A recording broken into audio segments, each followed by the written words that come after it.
రాజకీయవేత్తలుగా కాదు, రాజ్యాంగవేత్తలుగా వాళ్ళు ఆ యొక్క రాజ్యాంగంలో ఉన్నటువంటి విలువలను తెలుసుకున్న రోజు ఖచ్చితంగా మన రాజకీయాల్లో కూడా నైతికమైనటువంటి విలువలు ఉంటాయని మనం ఖచ్చితంగా ఉన్నటువంటి యంగ్ జనరేషన్ ముఖ్యంగా అసలు కాన్స్టిట్యూషన్ అంటే ఏంటి, అది మనకి ఏమి ఇచ్చింది, మనం ఏం చేయాలి, మన పైన ఉన్నటువంటి బాధ్యత ఏంటి అన్నది ఖచ్చితంగా ప్రతి ఒక్కరూ కూడా తెలుసుకోవాల్సినటువంటి విషయం. డాక్టర్ బిఆర్ అంబేద్కర్ ఆ రోజే చెప్పారు, constitution is not a legal document.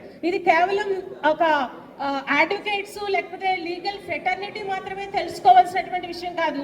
ఈ దేశంలో మనం బ్రతకడానికి కావాల్సినటువంటి ఈ రాజ్యాంగాన్ని, ఈ రాజ్యాంగ స్ఫూర్తిని ప్రతి ఒక్కరిలో కూడా మరి దాన్ని అర్థం చేసుకొని ఆ స్ఫూర్తి ఏదైతే బాబాసాహెబ్ అంబేద్కర్ కాన్స్టిట్యూషన్ స్పిరిట్ని ఇచ్చారో దాని ప్రకారం మన జీవితాలను కొనసాగించాలంటే ప్రతి ఒక్కరూ ఖచ్చితంగా కాన్స్టిట్యూషన్ చదివి తీరాలి.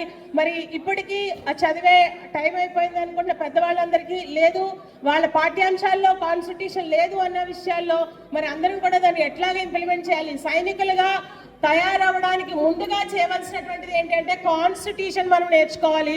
So that is my appeal before this August gathering.